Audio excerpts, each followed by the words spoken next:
সম্মানিত উপস্থিতি, আল্লাহ সুবহানাহু ওয়া তাআলার ভালোবাসা যে কোনো মুমিনের সবচেয়ে বড় কামনা, সবচেয়ে বড় চাওয়া, সবচেয়ে বড় স্বপ্ন হওয়া উচিত। আর আল্লাহ সুবহানাহু ওয়া তাআলা যখন কোনো বান্দাকে ভালোবাসেন, আল্লাহ সুবহানাহু ওয়া তাআলা যখন কাউকে পছন্দ করেন, তখন বেশ কিছু আলামত আছে, বেশ কিছু চিহ্ন আছে যেগুলো দেখে আমরা অনুমান করতে পারি, ধারণা করতে পারি আল্লাহ সুবহানাহু ওয়া তাআলা কাকে ভালোবাসেন আর কাকে ভালোবাসেন না। আল্লাহ সুবহানাহু ওয়া তাআলার ভালোবাসার যে সকল আলামতের কথা নবী আলাইহিস সালামের হাদিসে এসেছে, তার মধ্য থেকে আমরা চারটি আলামতের কথা আজকে উল্লেখ করব ইনশাআল্লাহ বিইذنিল্লাহ। তার প্রথম আলামতটি প্রায় বেশিরভাগ হাদিসের কিতাবে বর্ণিত হয়েছে, যে রাসূল করিম সাল্লাল্লাহু আলাইহি ওয়াসাল্লাম ইরশাদ করেছেন, আল্লাহ সুবহানাহু ওয়া তাআলা যখন কোনো বান্দাকে ভালোবাসেন তখন তিনি জিবরিলকে নির্দেশ করে বলেন যে অমুকের তার আমলের কারণে, তার চিন্তাধারার কারণে, তার চলাফেরার বিশুদ্ধ উপায় এবং পদ্ধতির কারণে আমি তাকে ভালোবাসি। আল্লাহ সুবহানাহু ওয়া তাআলা ভালোবাসাকে তখন জানিয়ে দেন, তখন তিনি জিবরিলকে নির্দেশ করেন তুমিও তাকে ভালোবাসো। তখন জিবরিল আসমানে ঘোষণা দেন যে আল্লাহ অমুককে ভালোবেসেছেন, তাই আল্লাহ নির্দেশ করেছেন ভালোবাসা, তোমরা তাকে ভালোবাসো। আসমানওয়ালারা অর্থাৎ ফেরেশতারা সকলে তার প্রতি ভালোবাসা প্রকাশ করেন। তখন আল্লাহ সুবহানাহু ওয়া তাআলা স্বয়ংক্রিয়ভাবে পৃথিবীতে যারা বসবাস করে তাদের অন্তরে ওই ব্যক্তির প্রতি ভালোবাসা সৃষ্টি করে দেন। বর্ণাকারী বলেন, আর যদি কাউকে আল্লাহ সুবহানাহু ওয়া তাআলা ঘৃণা করেন, অপছন্দ করেন, একইভাবে অর্থাৎ জিবরিলকে ডেকে বলেন আল্লাহ সুবহানাহু ওয়া তাআলা আমি অমুককে তার কর্মের কারণে তাকে আমি অপছন্দ করি, তুমি অপছন্দ করো। আসমানওয়ালারা অপছন্দ করে, তারপরে জমিনওয়ালা বা পৃথিবীবাসীও তাকে অপছন্দ করতে থাকে। এই হাদিস থেকে বোঝা গেল আল্লাহ সুবহানাহু ওয়া তাআলা যখন কাউকে ভালোবাসেন তার একটা আলামত হলো যে পৃথিবীতে বেশিরভাগ মানুষ বা সচরাচর তাকে যারা চিনে জানে তাদের সকলের ভালোবাসা তার প্রতি আল্লাহ সুবহানাহু ওয়া তাআলা সৃষ্টি করে দেন। এখন আপনারা কেউ বলতে পারেন, তাহলে আমরা অনেক তথাকথিত তারকা, তথাকথিত জনপ্রিয় শিল্পী, বিভিন্ন সেক্টরের আমরা দেখি তারা খুব জনপ্রিয়, তাদেরকে মানুষ অনেক বেশি ভালোবাসে, তাদের অনেক ফ্যান ভক্ত পাওয়া যায়, তাহলে তার মানে কি এদেরকে আল্লাহ সুবহানাহু ওয়া তাআলা অনেক ভালোবেসেছেন, তাই জিবরিল ভালোবেসেছেন, তাই পৃথিবীতে সবাই তাদেরকে পছন্দ করে, তাদের ফ্যান ফলোয়ার আছে? ব্যাপারটি কি তাই? ব্যাপারটি তা না। আসলে এখানে জমিনওয়ালাদের ভালোবাসা বলতে মুমিনদের, ইমানদারদের, নেককারদের ভালোবাসা বোঝানো হয়েছে। যারা সৎকর্মশীল, যারা ভালো কাজ করতে চায়, যারা আদর্শবান, যারা মুত্তাকি, যারা পরহেজগার, এদের ভালোবাসা সচরাচর আল্লাহ সুবহানাহু ওয়া তাআলা এরকম ব্যক্তিকে দান করেন যে ব্যক্তি নিজে আল্লাহ সুবহানাহু ওয়া তাআলার কাছে প্রিয় হয়েছেন তার কর্মের মাধ্যমে।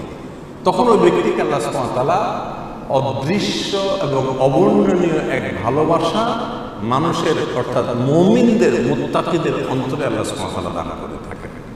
তাহলে ভালো মানুষেরা যাকে ভালোবাসবে, নেককাররা যাকে ভালোবাসবে, মুত্তাকিরা যাকে ভালোবাসবে, বুঝতে হবে এই লোকটাকে আল্লাহও ভালোবাসেন। এটা হলো আল্লাহর ভালোবাসার একটা আলামত, একটা নিশান।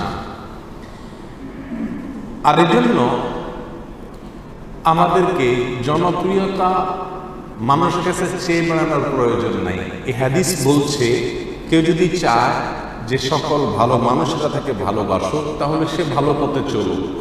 সে ভালো পথে চললে আল্লাহ সুবহানাহু ওয়া তাআলাই তার প্রতি মানুষের ভালোবাসা সৃষ্টি করে দিবে, তার প্রতি অটোমেটিক মানুষের ভালোবাসা সৃষ্টি আল্লাহ সুবহানাহু ওয়া তাআলা করে দিবেন। অতএব আল্লাহ সুবহানাহু ওয়া তাআলা আমাদের সকলকে মানুষের এরকম ভালোবাসা দান করুন যে ভালোবাসাটি আসলে আল্লাহর ভালোবাসাকে প্রমাণ করে।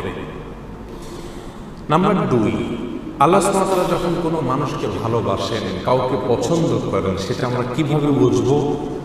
তার দ্বিতীয় আলামত হলো আল্লাহ যাকে ভালোবাসেন তাকে বিপদ আপদ দেন, তাকে মুসিবত দেন, তাকে কষ্ট দেন, এটা হলো একটা আলামত যে আল্লাহ সুবহানাহু ওয়া তাআলা ওই লোকটাকে ভালোবাসেন। এ বিষয়ে সুনানে তিরমিজির এক হাদিসে আছে, রাসূল আকরাম সাল্লাল্লাহু আলাইহি ওয়াসাল্লাম ইরশাদ করেছেন, ওয়া ইন্নাল্লাহা ইযা আহাব্বা কওমান ইবতালাহুম, আর যখন আল্লাহ সুবহানাহু ওয়া তাআলা কোনো মানুষকে, কোনো জাতিকে ভালোবাসেন তখন তাদের পরীক্ষা নেন, তাদেরকে মুসিবত দেন, কষ্ট দেন, রোগে শোকে অসুবিধায় ফেলে নানাভাবে আল্লাহ সুবহানাহু ওয়া তাআলা তাদেরকে পরীক্ষা করেন। এই যে বিপদ আপদে ফেলে দেওয়া, এটা কিন্তু আল্লাহ সুবহানাহু ওয়া তাআলার ভালোবাসার একটি আলামত। ফামান রাদিয়া ফালাহুর রিদা ওয়া মান সাখাতা ফালাহুস সাখত। আল্লাহর এই দেওয়া পরীক্ষায়, কষ্টে যে ব্যক্তি সন্তুষ্ট হয়ে যায়, আল্লাহর ফয়সালাকে মেনে নেয়, ফালাহুর রিদা, তার জন্য আল্লাহর সন্তুষ্টি অবধারিত হয়েছে। আর যে ব্যক্তি আল্লাহর এই ফয়সালায়, আল্লাহর এই কষ্ট দেওয়ায় সে অসন্তুষ্ট হয়ে যায়, আল্লাহর ফয়সালাকে মেনে নিতে পারে না, রিদা বিল কাদা, ইমানের গুরুত্বপূর্ণ একটা পয়েন্ট, এই বিষয়টি যে অর্জন করতে পারে না, বরং হাউতাস করে, অস্থির হয়ে যায়, গালমন্দ শুরু করে দেয়, আল্লাহর ফয়সালাকে সে অ্যাভয়েড করে, হ্যাঁ আল্লাহ লোক দেখে নেই, আমার উপরে সব বিপদ আসে, এই টাইপের কথাবার্তা বলে ফালাহুস সাখত, তখন ওই ব্যক্তির জন্য আল্লাহর পক্ষ থেকে অসন্তুষ্টি অবধারিত হয়েছে। আল্লাহ আমাদের মাফ করুন। তখন এই হাদিস থেকে বোঝা গেল আমাদের সমাজে অনেক লোক আছে যাদেরকে আমরা দেখি তারা বিপদে আপদে মুসিবতে কষ্টে থাকে, তাদের কষ্ট দূর হয় না। আমরা অনেক সময় বলে ফেলি যে এই লোকটা আল্লাহর কাছে কত অপছন্দনীয়, কত আল্লাহ তাআলার কাছে অপ্রিয়, কত বড় নাফরমান হলে তার বিপদ আপদ দূর হয় না, আল্লাহ একের পর এক বিপদে ফেলছে। তাহলে বোঝা গেল এরকম মন্তব্য করা এটা মূর্খতা সুলভ মন্তব্য, এটা কোনো মুমিনের মন্তব্য না। বরং হাদিস থেকে বোঝা যায় ইন্নাল্লাহা ইযা আহাব্বা আবদান ইবতালাহ, আল্লাহ কোনো মানুষকে ভালোবাসলে তাকে পরীক্ষা নেন, তাকে বিপদ দেন, তাকে মুসিবত দেন। আমাদের জীবনে যখন বিপদ আপদ মুসিবত আসবে, এই হাদিসটা আমরা মাথায় রাখি যে এর মানে হলো আল্লাহ আমাকে পরীক্ষা করছেন, মানে আল্লাহ আমাকে ভালোবাসেন। পরীক্ষা তো তার জন্য যে রেজিস্ট্রেশন করে, যে ভর্তি হয়, যে যাকে শিক্ষক বা শিক্ষা প্রতিষ্ঠান যাকে নিজের মনে করে তারই পরীক্ষা নেয়, যাকে নিজের মনে করে না তার পরীক্ষার কোনো ব্যবস্থা থাকে না। আল্লাহ সুবহানাহু ওয়া তাআলা যার পরীক্ষা নিচ্ছেন, যাকে বিপদে ফেলছেন, এর মানে হলো আল্লাহ সুবহানাহু ওয়া তাআলা তাকে নিজের মনে করেন। আল্লাহ তাআলা তাকে তার বান্দা হিসাবে টেস্ট করেন, যাচাই করেন।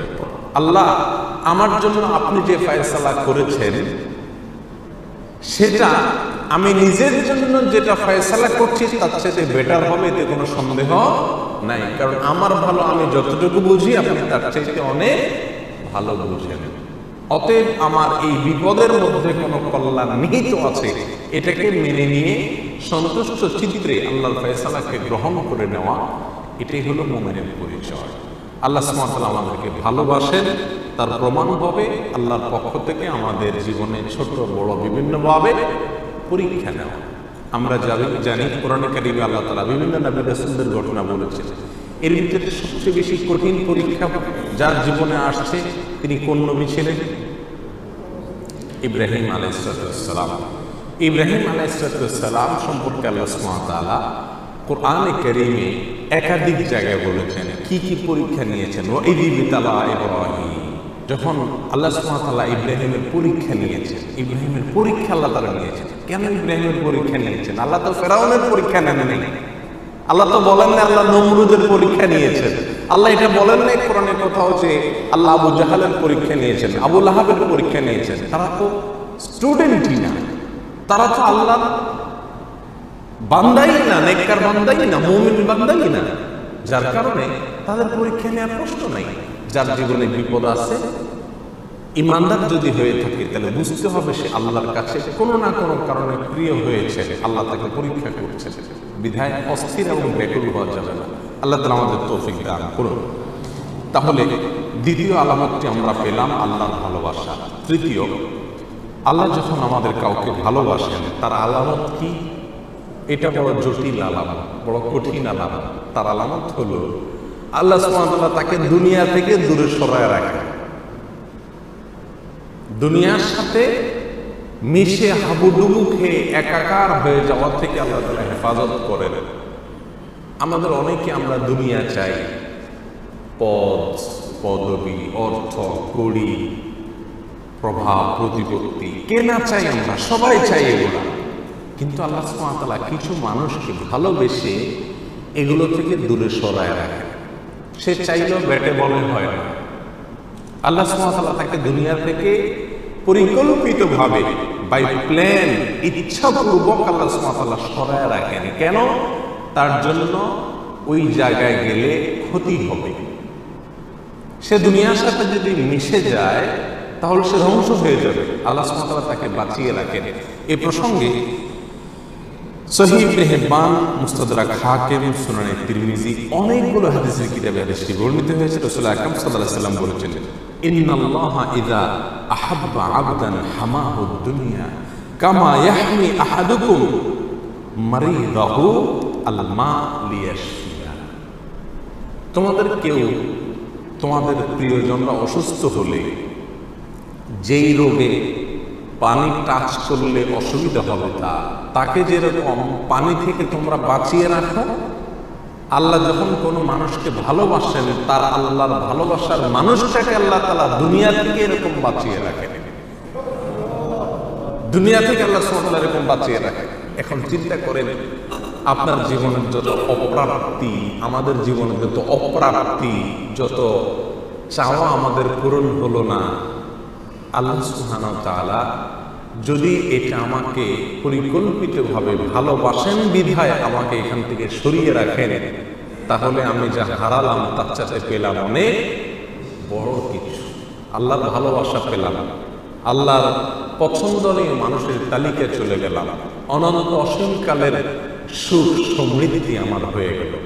অতএব দুনিয়ার কোনো কিছু না পেলে মুমিন কখনো বিচলিত হয়ে পাগল করা হয়ে যাবে না। আমরা যে অস্থির হয়ে যাই, এটা হলো আমাদের ঈমানের দুর্বলতা, এছাড়া কিছু না। আল্লাহ সুবহানাহু ওয়া তাআলা আমাদের সকলকে বোঝার তৌফিক দান করুন। এই বিষয়ে বেশ অনেকগুলো হাদিস পাওয়া যায়, আমি শুধু একটি উল্লেখ করলাম। একই অর্থের একই বিষয়কে প্রমাণ করে নানামুখী বিভিন্ন রকমের হাদিস পাওয়া যায়। এই সবগুলো হাদিসের খোলাসাটা একটাই, আল্লাহ তার প্রিয় বান্দাদেরকে সচরাচর দুনিয়া থেকে একটু দূরে রাখেন। এর মানে কিন্তু আবার এটা না যে আল্লাহ তাআলা কাউকে দুনিয়া দিলে তার মানে আল্লাহর কাছে সে ঘৃণিত ব্যক্তি না। আল্লাহ তার প্রিয় বান্দাদের কাউকে কাউকে দুনিয়া দিয়েছেন।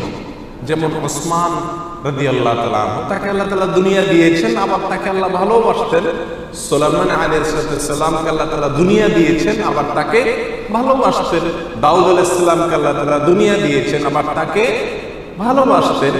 এভাবে বহু মানুষকে আল্লাহ সুবহানাহু ওয়া তাআলা দুনিয়া দিয়েছেন, আবার তাদেরকে ভালোবাসতেন। বিধায় যাদের পয়সা কড়ি আছে তারা সব আল্লাহর শত্রু এরকম মনে করারও কোনো কারণ নাই। তবে হ্যাঁ, সচরাচর বেশিরভাগ ক্ষেত্রে আল্লাহ সুবহানাহু ওয়া তাআলা যাদেরকে ভালোবাসেন তাকে দুনিয়া থেকে সরায় রাখেন। কারণ দুনিয়া যত দিবেন সে ভোগ করবে খুব সীমিত, হিসাব দিতে হবে অনন্ত অসীমকালে দাঁড়িয়ে অত্যন্ত কঠিন পরিস্থিতিতে। আল্লাহর ভালোবাসার আর একটি আলামত হলো নেক কাজ করার সুযোগ পাওয়া।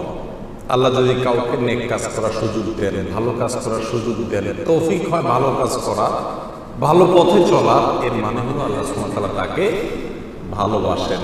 বিভিন্ন হাদিস থেকে আমরা জানতে পারি এই বিষয়টি।